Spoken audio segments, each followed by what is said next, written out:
नमस्कार, स्वराज एक्सप्रेस में आप सभी का स्वागत है। बात छत्तीसगढ़ की में मैं हूं आपके साथ कविता पांडे और आज का हमारा मुद्दा है विधानसभा धान पर बवाल। जी हां, बजट सत्र के दूसरे दिन छत्तीसगढ़ विधानसभा का सदन हंगामेदार रहा। विपक्ष ने धान खरीदी के मसले को लेकर स्थगन प्रस्ताव लाकर चर्चा कराने की मांग की। स्थगन अस्वीकार होने से नाराज कांग्रेस विधायकों ने आज सदन की कार्यवाही का बहिष्कार कर दिया और विधानसभा परिसर स्थित गांधी प्रतिमा के सामने बीजेपी सरकार के खिलाफ नारेबाजी की। देखिए इसी पर खास रिपोर्ट और आगे इसी पर खास मेहमानों से चर्चा करेंगे। विपक्ष के सदस्यों ने शून्यकाल में धान खरीदी पर स्थगन प्रस्ताव लाकर उस पर काम रोककर चर्चा कराए जाने की मांग की। इस प्रस्ताव का अस्वीकार करने पर विपक्ष सदस्यों ने इसको लेकर जमकर हंगामा किया, जिसकी वजह से सदन की कार्यवाही 5 मिनट के लिए स्थगित करनी पड़ी।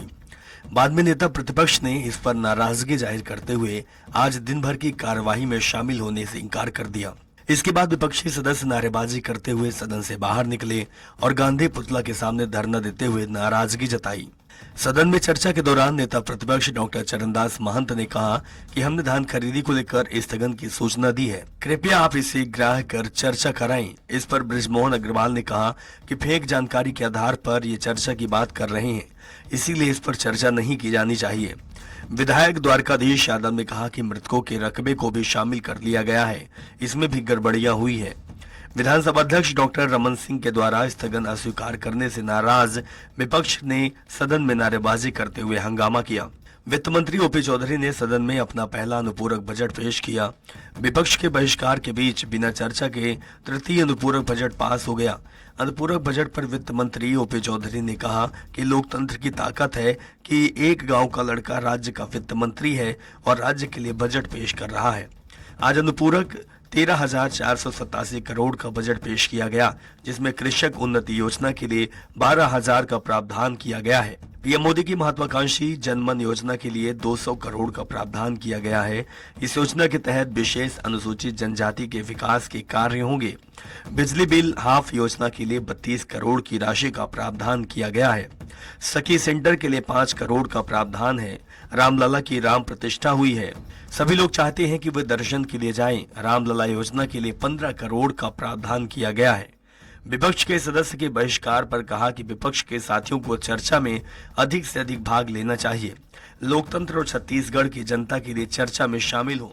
किसानों को धान को नहीं खरीदा। हम कह रहे हैं हमारी बात सुनिए, किसानों का भुगतान करिए। गरीब लोग हैं, पंचायत में आप बैंकों का खाता खोलिए जो आपने वादा किया है। हम तो कह रहे हैं आप जो वादा किया उसको निभाओ। प्रबंधकों को जोर जबरदस्ती तरीके से रकबा समर्पण के लिए मान्य किया जा रहा है। जो अभी तात्कालिक वित्त मंत्री हैं ओपी चौधरी, उसके गांव के प्रबंधक को भी बाध्य किया गया है कि समर्पण कराएं। बैंक के किसान भी इससे बहुत ज्यादा दुखी हैं। बहरहाल धान और किसान के मुद्दे पर सत्ता पक्ष और विपक्ष दोनों किसानों के हितैषी होने का दावा कर रहे हैं। आगामी लोकसभा चुनाव के मद्देनजर अब देखना दिलचस्प होगा कि प्रदेश का किसान किसे अपना सच्चा हितैषी मानते हैं। स्वराज एक्सप्रेस के लिए रायपुर से दिलीप साहू की रिपोर्ट देखिए आपने और इसी पर खास मेहमानों के साथ खास चर्चा करेंगे। हमारे साथ ज्यादा चर्चा के लिए खास मेहमान मौजूद है। बीजेपी से राजीव चक्रवर्ती जी हैं, कांग्रेस से नितिन भंसाली जी हैं और वरिष्ठ पत्रकार पीसी रथ जी हैं। आप तीनों का चर्चा में बहुत स्वागत है। सबसे पहले बीजेपी नेता राजीव जी के पास चलेंगे। राजीव जी, कांग्रेस कह रही है कि ये सरकार किसान विरोधी सरकार है, किसानों के मुद्दों पर चर्चा नहीं करना चाहती है। कांग्रेस पार्टी अपना राजधर्म निभा रही है। जनता जनार्दन ने कांग्रेस पार्टी को स्थान दिया है। कांग्रेस पार्टी कहती थी कि किसान पुत्र है हमारे मुख्यमंत्री, हम किसानों की पार्टी है, किसान हमारे हैं। लेकिन किसान भाइयों ने जो जनादेश दिया वो जनादेश कि आप विपक्ष में बैठो, और भारतीय जनता पार्टी को जनादेश दिया अब की बार भाजपा की सरकार। अब चूंकि कांग्रेस पार्टी विपक्ष में है तो आप को मैं बता दूं 148 लाख मीट्रिक टन धान के रिकॉर्ड खरीदी हुई है, जबकि पहले 135 लाख मीट्रिक टन की खरीदी पर भूपेश बघेल जी अपनी पीठ थपथपा कर सबको बोलते थे कि ये इतिहास है, कि इतिहास रचा गया है कि धान का रकबा बढ़ रहा है, धान के रिकॉर्ड खरीदी हुई है। तो देखिए धान की खरीदी, लेकिन राजीव जी जो जनादेश मिला है, जो वादा बीजेपी ने किया था वो वादा तो निभाइए, यही तो कांग्रेस कह रही है। नहीं, वादा निभाया है। पूरा 2 बार जो धान की खरीदी की मियाद है 2 बार बढ़ाया गया है। और अभी भी अगर कुछ शायद 3,500 के आसपास ऐसे किसान थे जो चुनाव की व्यस्तता के चलते, विवाह कार्यक्रम के व्यस्तता के चलते, या जो खराब मौसम था, बीच में बारिशें हुई, उसकी वर्षा की स्थिति के कारण वो नहीं पहुंच पाए मंडी में, या उनके पारिवारिक आपस में जो कोऑर्डिनेशन नहीं हो पाया। लेकिन निश्चित रूप से अगर मांग उठेगी और जनता जनार्दन का, किसान बंधुओं का, तो मियाद बढ़ाई जाएगी। लेकिन कांग्रेस एक राजनीतिक खेल खेल रही है कि विधानसभा का बहिर्गमन कर रही है, उनका अधिकार है। लेकिन संदेश जो जा रहा है वो ये सोचते हैं कि ये संदेश है कि कांग्रेस पार्टी के साथ किसानों का साथ है। संदेश गलत है। भारतीय जनता पार्टी किसानों का एक दान खरीदी है, रकबा का भी पूरा ध्यान है। कांग्रेस पार्टी झूठ और भ्रम का फैलाव कर रही है ताकि लोकसभा चुनाव सामने हैं और किसानों को बड़गलाकर लोकसभा चुनाव में कुछ सीटें जीत ले, उसके लिए कांग्रेस पार्टी प्रबंधन और नियोजन कर रही है। आप देखिएगा कांग्रेस के समय बारदाने की कमी होती थी, यूरिया की कमी होती थी, ठीक है, लेकिन नितिन आज जी के पास जो चलेंगे। हुआ है, किसान कहते हैं कि निर्बाध रूप से। ठीक है, नितिन भंसाली जी, राजीव चक्रवर्ती जी कह रहे हैं कि झूठ और भ्रम आप लोग फैला रहे हैं, लोकसभा चुनाव नजदीक है तो कुछ सीटें आप लोगों के पास आ जाए। भाजपा इस काम में बहुत मास्टर है कविता जी। इनके ऊपर एक नारा बड़ा सूट होता है, एक ही नारा एक ही नाम, झूठ बोलो सुबह शाम और पकड़े जाओ तो जय श्री राम। तो ये उसी लाइन पे चलने वाले लोग हैं और उसी लाइन पे चल रहे हैं। बड़ी बात कर रहे हैं कि रिकॉर्ड तोड़ खरीदी की। अब मैं 15 साल का इनका शासनकाल उठा लूं, 2003 से 2018 तक, तो ये राज्य में 50 लाख मीट्रिक टन से ऊपर धान की खरीदी नहीं होती थी। ये तो 2018 में कांग्रेस की सरकार बनने के बाद किसान पुत्र मुख्यमंत्री और यहाँ सरकार की योजनाओं की वजह से, और जो हम लोगों ने कहा था कांग्रेस ने कि 2500 रुपए किसानों को धान का समर्थन मूल्य देंगे, 13 लाख जहां रजिस्टर्ड किसान थे वो जो बढ़कर 24 लाख तक, 25 लाख तक पहुंचे, जस्ट डबल से ज्यादा हुए। तो एक तरफ इन्होंने कहा था कि 21 क्विंटल धान खरीदेंगे, एक मुश्त 3100 रुपए भुगतान करेंगे। आपका चैनल बड़ा प्रतिष्ठित है, कोई एक किसान बता दो मुझे जिसको 3100 रुपए धान का समर्थन मूल्य मिल गया हो। इनके एक मंत्री है, सॉरी अब तो विधायक है, मंत्री नहीं बनाया उनको, वो कहते थे कि 1 क्विंटल में जो है वो 20 क्विंटल धान हो ही नहीं सकता, 21 खरीदने। चलो भगवान ने, प्रभु श्री राम ने सद्बुद्धि दी तो शायद 21 खरीदेंगे, पर 3100 का भुगतान नहीं किया। मृतक किसानों के रकबे को भी उसमें जोड़ दिया और बहुत सारा गोलमाल किया। इन्होंने कहा था मैं तो ये घोषणा पत्र लेके आया भाई, ये तो मेरे हाथ का बना हुआ नहीं है, इसमें साफ लिखा है कि हम 2016-17 एवं 2017-18 के खरीफ सीजन के लिए बकाया धान खरीदी बोनस प्रत्येक किसान का उचित हिस्सा 300 प्रति क्विंटल राष्ट्रीय सुशासन दिवस 25 दिसंबर पर भुगतान करेंगे। और भुगतान ये किया इन्होंने, ये भी पत्र लाया हूं मैं, इन्होंने भुगतान किया वर्ष 2014-15 और 15-16 का। कहा क्या था कि 2016-17 और 2017-18 का करेंगे, पर किया ये, किसानों की संख्या कम थी। साथ ही एक मजे की बात मैं आपको और बता दूं कि जो अंतर की राशि थी जो इनको भेजनी थी, वो राशि भी लगभग 532 करोड़ के आसपास जो है वो हस्तांतरित किसानों के खातों में नहीं हो पाई है। तो जो कहते हैं वो करते नहीं है, झूठ बोलते हैं। बड़ी बड़ी अच्छी लाइन मैं शुरू में इन लोगों के बारे में कही, और ये एक चीज और है कि इनके दावे बड़े बड़े होते हैं, वादे खोखले होते हैं, पर जमीन पे कोई हकीकत यदि हम देखें तो इनकी नजर नहीं आती। ठीक है, पीसी रज्जू के पास चलेंगे। पीसी रज्जू, यदि छत्तीसगढ़ की बात करें, छत्तीसगढ़ की राजनीति जो है वो धान से शुरू होकर धान पे ही खत्म होती है। जैसा कभी राजीव चक्रवर्ती जी कह रहे थे कि जो कांग्रेस है सब इसलिए कर रही है, जो तस्वीरें हमने आज देखी क्योंकि लोकसभा चुनाव नजदीक है, तो क्या वाकई ये सच है? जी देखिए, कांग्रेस के लिए ये बहुत बड़ी चुनौती का समय है। विधानसभा में अनएक्सपेक्टेड हार उसको मिली है। वो कहीं से भी इस बात के लिए आश्वस्त नहीं थी कि उसकी सरकार नहीं बनेगी। कांग्रेस में एक बहुत बड़ा उसके आशाओं पे कुठाराघात सा हुआ है चुनाव के नतीजों से, और ठीक इसके बाद जो लोकसभा चुनाव है निश्चित रूप से वो पूरे देश की राजनीति में कांग्रेस के स्थान को आगे भविष्य निर्धारित करने के हिसाब से महत्वपूर्ण है। तो इसलिए कांग्रेस का उसके प्रति सतर्क होना, लोकसभा चुनाव के हिसाब से अपने कार्यक्रम निर्धारित करना, ये स्वाभाविक सी बात है। लेकिन किसानों का मुद्दा जो है वो पिछले 2018 से बिल्कुल निरंतर प्रकाश में रहा है। जो मुख्यमंत्री पिछले रहे हैं भूपेश बघेल, उनके समय से लेकर के ये पूरे 5 साल उनके केंद्र से इसी बात को लेकर लड़ते झगड़ते ही गुजरे कि कभी बारदाना नहीं है, कभी यूरिया नहीं है, कभी केंद्र से जो जो उनको सपोर्ट मिलना चाहिए उसको लेकर के उनकी हमेशा शिकायतें रही कि केंद्र कोऑपरेट नहीं कर रही है। धान खरीदी को लेकर के अड़ंगा लगाया जा रहा है, पीडीएस में जो चावल लेना है उसको लेकर अड़ंगा लगाया जा रहा है, लेकिन किसानों के मुद्दे को केंद्र में रखने में वो सफल रहे। और जो अभी के चुनाव में भाजपा को जो उसी प्लेटफॉर्म पे आना पड़ा और 3100 का जो वायदा करना पड़ा और रेट देने का और प्रति एकड़ जो खरीदेंगे 21 कुंटल उसका जो वादा करना पड़ा, वो उसी का परिणाम था कि वो किसानों के मुद्दे केंद्र में रहे। अब भाजपा ने चूंकि वादा किया है कि ये मोदी की गारंटी है, तो भाजपा के लिए ये बहुत जरूरी है कि वो उसको लोकसभा चुनाव की घोषणा के पहले उन गारंटियों को पूरा करे जिनको मोदी की गारंटी के रूप में उन्होंने हाईलाइट किया था।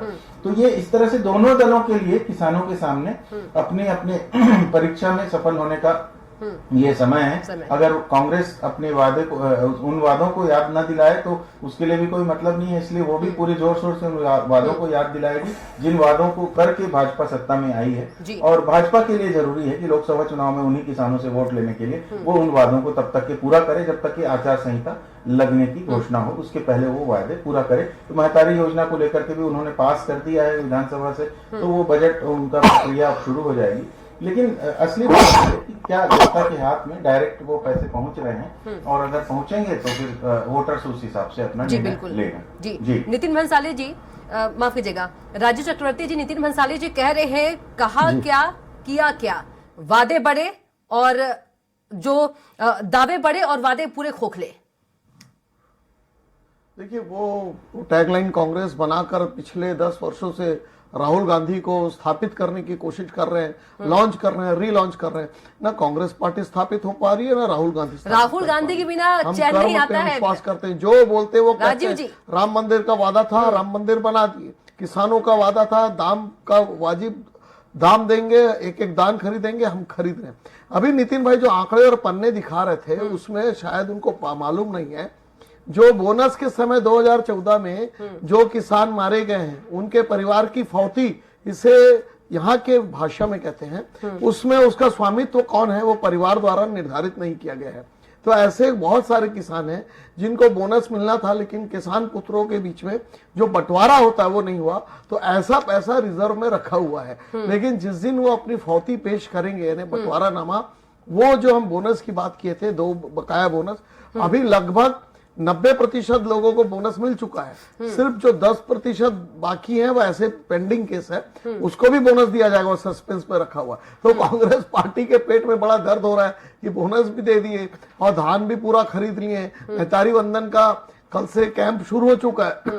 तो बहुत बहुत दिक्कत है। कांग्रेस पार्टी किस ग्राउंड पे पॉलिटिक्स करेगी, किस ग्राउंड पे राजनीति खेलेगी, कांग्रेस को कोई ग्राउंड नहीं दिख रहा है। इनके समय तो शराब का पैसा खा जाते थे, राजस्व का पैसा, पूरे स्टेट को इन्होंने खोखला कर दिया है भ्रष्टाचार के नाते। लेकिन भारतीय जनता पार्टी सुशासन के द्वारा, भारतीय जनता पार्टी किसानों के लिए, मध्यम वर्ग के लिए, माताओं के लिए, बहनों के लिए लगातार कार्य कर रही है। और देखिए आज जो किसानों से क्यों दिक्कत है राजीव जी, बजट में भी हर वर्ग का ध्यान रखा गया है। राजीव जी, किसानों से क्यों दिक्कत है? किसानों के लिए तो सवाल उठा रही है कांग्रेस। कोई किसानों से दिक्कत नहीं, किसानों ने हमको मैंडेट दिया, किसानों आपने कहा ना कि कांग्रेस को दिक्कत है, पूरा पेट में काम दर्द हो रहा है।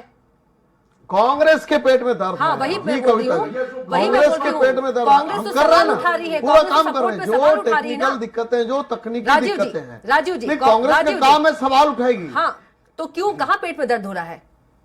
सवाल उठा रही है। नहीं, पेट में दर्द हो रहा है। जो बहिर्गमन हुआ वो डेट बढ़ा दीजिए, हमने 2 बार तारीखें बढ़ाई, उसके बावजूद उधर फिर डेट। कांग्रेस का ये कहना है कि जो मोदी की गारंटी थी, जो वादे किए उसको पूरा कीजिए।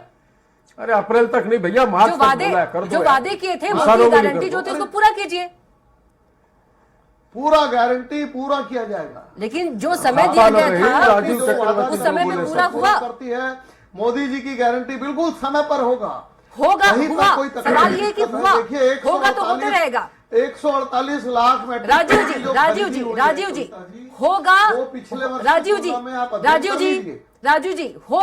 होगा तो होते रहेगा। हुआ क्या? हो रहा है किसको मिला? अभी तक 3100 रुपए किसी को नहीं मिला। 3100 की बात कर लीजिए, 3100 का लाख वर्ग हेक्टेयर ये तमाम चीजें दिखलाती है कि हम लगातार कर रहे हैं। आप किसानों का सर ग्राउंड रिपोर्ट में ले लीजिए, ग्राउंड रिपोर्ट, अभी ग्राउंड रिपोर्ट लोकसभा में पता चल जाएगी। ठीक है नितिन भंसाली जी, नितिन भंसाली जी होगा, हो रहा है, बोनस भी मिला है। ठीक है राजीव जी रुक जाइए, नितिन भंसाली जी हो रहा है, होगा। इनके जो दावे है ना, इसके ऊपर फिर से हरियाणा की एक बड़ी अच्छी कहावत याद आती है कि दूर के ढोल सुहावने हैं, दावे खोखले हैं, थोथा चना बाजे गणा और भ्रष्ट आदमी बोले गणा। तो ये भ्रष्टाचार जिनकी जड़ों में बसा है, वो इसी प्रकार की बातें करेंगे। और छत्तीसगढ़ में तो ये बोलते हैं डबल इंजन की सरकार है, डबल इंजन की सरकार नहीं है कविता। छत्तीसगढ़ में डबल इंजन की सरकार नहीं, छत्तीसगढ़ में ऑटो रिक्शा की सरकार है। इसका एक चक्का आगे मुख्यमंत्री है और पीछे दो चक्के उप मुख्यमंत्री जो तो आप क्या भी थे, दो अलग अलग लगे हैं। और ये ऑटो रिक्शा जो है दोनों डिरेल्ड हो गई है, ये लहरा रही है क्योंकि जनता ने दोनों चक्का को उतार दिया लगा हुआ है। ये तीन राजीव जी सुन लीजिए, आपका वक्त नहीं। राजीव जी, राजीव जी सुन लीजिए, राजीव जी सुन लीजिए, सम्मान करो। राजीव जी सुन लीजिए, दो यार जो राजीव जी ये बोलते हैं कि वादा पूरा किया है, पैसा चला गया बोनस अभी कोई जन आंदोलन हुआ है, 75,000 किसान सड़कों पर आए हैं, खाते में नहीं पहुंचे बोनस। ठीक है, अरे वो तो राजीव जी सुन लीजिए, राजीव जी, परिवार राजीव चक्रवर्ती जी सुन लीजिए, आपका वक्त नहीं है। पे ये खबर छाप रहा है। ठीक है, पीसी रथ जी किस तरह से देखते हैं, एक तरफ जो राजीव चक्रवर्ती जी कह रहे हैं कि जो मोदी गारंटी है वो पूरा होगा या हो रहा है, लेकिन जो समय दिया गया था क्या उसमें पूरा हुआ? जिस घोषणा पत्र के साथ जनता के बीच बीजेपी गई थी। बिल्कुल बिल्कुल जो घोषणा पत्र था उसमें स्पष्ट रूप से ये दावे किए गए थे कि 3,100 रुपए प्रति क्विंटल की दर से किसानों को एक मुश्त पैसा दिया जाएगा। वो हुआ नहीं है अब तक के, लेकिन अब होगा ऐसी उम्मीद हम कर रहे हैं। अब सरकार की अपनी कार्यशैली है, अभी जस्ट उसके लिए बजट स्वीकृत हुआ है विधानसभा में, तो अपन उम्मीद करें कि शायद वो किसानों को मिल जाए। एक साथ तो नहीं मिल पाया तो कम से कम एक महीने के अंदर मिल जाए, वो ये उम्मीद किसान कर रहा है। और उसके लिए प्रतिपक्षी होने के नाते कांग्रेस को दबाव और बनाना चाहिए। कांग्रेस किस तरह से रणनीति में लेती है उसको ये देखने वाली बात होगी। और दूसरी बात ये थी कि जो समय बढ़ाने वाली बात थी उसका मुझे जो खरीदी केंद्र के लोगों से बातचीत करने पे जो मुझे जानकारी मिली थी वो इस प्रकार है कि 4 फरवरी तक जो किसानों के लिए डेट बढ़ाई गई थी उसमें पोर्टल तो बंद कर दिया गया था एक पुराने डेट के हिसाब से, लेकिन अलग से उनको विशेष अनुमति एसडीएम वगैरह से संपर्क करके धान बेचने के लिए उस आधार पर वो थोड़ा कागजी कार्यवाही बढ़ा दी गई थी, उस आधार पर धान खरीदी का समय बढ़ाया गया था। तो अगर जेन्युइन किसान है उस तरह से जिनकी फसलें बाकी रह गई हैं तो उसके लिए सरकार को सहानुभूति पूर्वक जल्दी से तारीखें घोषित करनी चाहिए ताकि किसानों का नुकसान ना हो और उनको मार्केट रेट में जाकर के मतलब कम रेट में धान ना बेचना पड़े। तो ये ध्यान रखना चाहिए। और क्योंकि चुनाव सामने है तो चुनाव को ध्यान में रख के दोनों राजनीतिक दल को काफी सतर्कता से जनता के हितों की पैरवी करनी चाहिए और उस तरह से नियम कानून अपने शिथिल करके लोगों को लाभ पहुंचे, इस तरह से किसानों को लाभ पहुंचे, ऐसे करना चाहिए। दूसरा, बहुत सारे वायदे फॉरेस्ट प्रोड्यूस के रेट को लेकर के थे जो घोषणा भाजपा ने घोषणा पत्र में की थी, तो उसकी खरीदी भी उस तरह से शुरू नहीं हुई है कि वनोपज के मूल्य बढ़ाए जाएंगे और 50-60 वनोपज के नए रेट्स लेकर के सरकार आएगी और वनवासियों का नुकसान नहीं होने दिया जाएगा। ये बड़े दावे मोदी गारंटी के तहत उसमें भी थे, उसमें सरकार का फोकस अभी तक दिखाई नहीं पड़ा है। तो मुझे लगता है आगे आने वाले दिनों में उन मुद्दों को लेकर के भी आदिवासी क्षेत्र छत्तीसगढ़ में ज्यादा है तो वहां के लोगों के हितों को भी ध्यान में रखना चाहिए सरकार को और उसके लिए प्रतिपक्ष को अपना वो बढ़ाना चाहिए, प्रेशर बढ़ाना चाहिए ताकि सरकार सही ट्रैक पर चले। और कांग्रेस को अच्छा खासा बहुमत इसीलिए मिला है कि भाजपा को सरकार चलाने में जो उनके वायदे पूरे होने में वो एक निगरानी व्यवस्था बना के रखे और निरंतर उस पर सरकार को सही ट्रैक पे चलने के लिए एक विपक्षी दल के नाते सतर्क करते रहे। जी राजीव जी, कविता जी राजीव जी। जी बिल्कुल, देखिए पीसी रथ साहब वरिष्ठ पत्रकार है, उन्होंने स्पष्ट कहा कि काम हो रहा है, किसानों की लगभग खरीदी की जा चुकी है। 3 तारीख डेट था, सर्वर में गड़बड़ियां थी, उसके बावजूद 4 तारीख तक और सहानुभूति पूर्वक आगे भी खरीदा गया। तो छत्तीसगढ़ सरकार बिल्कुल सजग है। हम प्रजातंत्र की रक्षा करते हैं, प्रजातंत्र के लिए लड़ते हैं। हमको मालूम है कि यही जनता है जो हमें सराखों पर बैठाती है, समय आने पर छोड़ देती विपक्षी बनने के लिए। जो कांग्रेस पार्टी के साथ हुआ, बात आने की दिक्कत हुआ करती थी, यूरिया की दिक्कत हुआ करती थी। यहाँ पर जो किसान 20 एकड़ का था, भूपेश बघेल जी की सरकार ने उसे 3 एकड़ अनावरी गिदावरी में कम कर दिया रकबा। तो हम किसानों के प्रति बिल्कुल संवेदनशील है। हमारे संज्ञान में जो भी समस्या आएगी हम किसान बंधुओं को पूरा करेंगे और बजट में नितिन जाऊंगी तमाम जितनी भी विसंगतियां उसे दूर कर ली जाएगी। तो जो हम वादा किए थे उसे पूरा करेंगे और बिल्कुल हम सजग हैं। हम तो चाहेंगे कि वो आगे भी जो भूपेश बघेल जी ने बंद कर दिया था एकल बत्ती कनेक्शन और विद्युत की जो इन्होंने अवरोध लेकिन उत्पन्न किया, जो नहीं हो पाया, राजीव जी सवाल यही है तमाम ना, जो राजीव सिंचाई जी, विद्युत व्यवस्था तमाम कार्यक्रम प्रतिबद्ध है। राजीव जी सवाल यही है ना, करेंगे और करने में अंतर है। नहीं कर रहे हैं, दिखता है। देखिए पूत के पांव पालने में दिखलाई पड़ते हैं। तो बताओ नहीं, ये करती सुन सरकार नहीं रहा है। के एक किसान महीना को 3 दिन हुआ समर्थन है। मूल्य मैं का। मुख्यमंत्री बनने के भी बहुत कम समय है, लेकिन उसके बावजूद भी कानून व्यवस्था हो, किसानों की खरीदी का मामला हो, तमाम चीजों अरे को रोज सरकार चाकू समझ चल रहे रहा हैं, है, रोज सरकार मर्डर ले हो रही रहे है। हैं। लेकिन वो जो लेकर समय चल दिया रही है, गया था कांग्रेस किसानों को के लिए कोई वो मुद्दा तो नहीं पूरा देगी। किया ना राजीव जी। नहीं किया गया है, 2 बार डेट बढ़ाया गया। आप कह रही है नहीं किया गया, नहीं किया गया तो 3101 किसान सड़कों पर आ मुस्तैद जाते हैं। कहाँ किया गया है? छत्तीसगढ़ के किसान और जनता बहुत अभी तो सजग 4 है। लाख किसान पे कोई पेंडिंग किसान है नहीं भाई। आए हैं। विपक्ष लगातार खरीदी की कांग्रेस गई है, से 2 नितिन बार डेट भंसाली बढ़ाया जी गया आपके सामने। है। कहाँ? 148 लाख क्विंटल ऐसे नहीं खरीदा गया है, मीट्रिक टन। तो ठीक देखिए है कविता जी, नितिन जी, पूरी ठीक है धान की खरीदी समय का की अभाव गई है है, नितिन उसके जी बावजूद भी जी सहानुभूतिपूर्वक नहीं, विचार समय किया का जाएगा। मैं भी संक्षिप्त में नितिन जी कहूंगा समय का कि अभाव है। कविता, जी जी अंधभक्तों को और भाजपा के प्रवक्ताओं को, नेताओं को समझाना व्यर्थ है, इनसे बहस करना व्यर्थ है। ये अगर आपको कहेंगे, मेरे को कहेंगे हाथी उड़ रहा है, तो आप बोल दो हाँ सुबह मैंने तार पे बैठा देखा था, तो ही ये खुश है। ये पूर्ण रूप से अंधभक्ति में डूबे हुए हैं। जनता है, जनता जनार्दन है, जनता जवाब देगी। ठीक है। लोकसभा ठीक है देंगे जवाब। ये जो ठीक है, सारे क्या जो लगता है जुमले पीसी करके जी, क्या लगता है जो जनता आपने केंद्र में जवाब और देगी? छत्तीसगढ़ में जो सरकार में लोकसभा बैठे, चुनाव जनता भी माकूल नजदीक जवाब है। देगी। चिंता ठीक मत है नितिन करिए। जी समय का अभाव, please last comment PC ji please. नमस्कार जी, ये सिलसिला असल में चुनाव तक यूं ही चलता रहेगा और दोनों राजनीतिक दल की ये अपने ऊपर जिम्मेदारी है कि वो बहुत सतर्कता से एक दूसरे के वायदों को ख्याल रखते हुए जनता के हित के फैसलों को लेकर के सजग रहें। और ये सिलसिला इसलिए भी जरूरी है कि देश में दूसरी चुनौतियां भी हैं, केवल एक किसानों का फैक्टर नहीं है। आवास को लेकर के जो निर्णय हुए थे वो लागू होने चाहिए। जो घोषणा कर दी गई है कि भाई इतने आवास हम उपलब्ध कराएंगे, लेकिन वो आवास एक बहुत बड़ा मुद्दा था, लेकिन वो धरातल पे कब तक उतरता है ये भी देखना है, क्योंकि गरीब अपने मकान के इंतजार में सिर्फ होगा का इंतजार करते हुए अगर ऊपर चला जाए तो उससे कुछ हासिल नहीं होता है। इसलिए जो जो वायदे हैं वो सिलसिलेवार पूरे किए जाने चाहिए और उसको लेकर के सजग निगरानी कांग्रेस को करनी चाहिए और भाजपा को अपना परफॉर्मेंस उस तरह से लोकसभा चुनाव की आचार संहिता लगने के पहले दिखाना चाहिए। तो वही रिपोर्ट कार्ड होगा जिसके आधार पर जनता आगे अपना चयन करेगी और उस आधार पर यह तय होगा कि छत्तीसगढ़ की 11 सीटों में कितनी सीटें भाजपा को मिलती हैं और कितनी कांग्रेस को मिलती हैं। जी कविता जी आप तीनों का चर्चा बनाने के लिए बहुत ही धन्यवाद। राजू जी आपका भी और नितिन भंसाली जी आपका भी, पीसी जी आपका भी। तो बात छत्तीसगढ़ की में इतना ही। आप देखते रहिए स्वराज एक्सप्रेस। नमस्कार।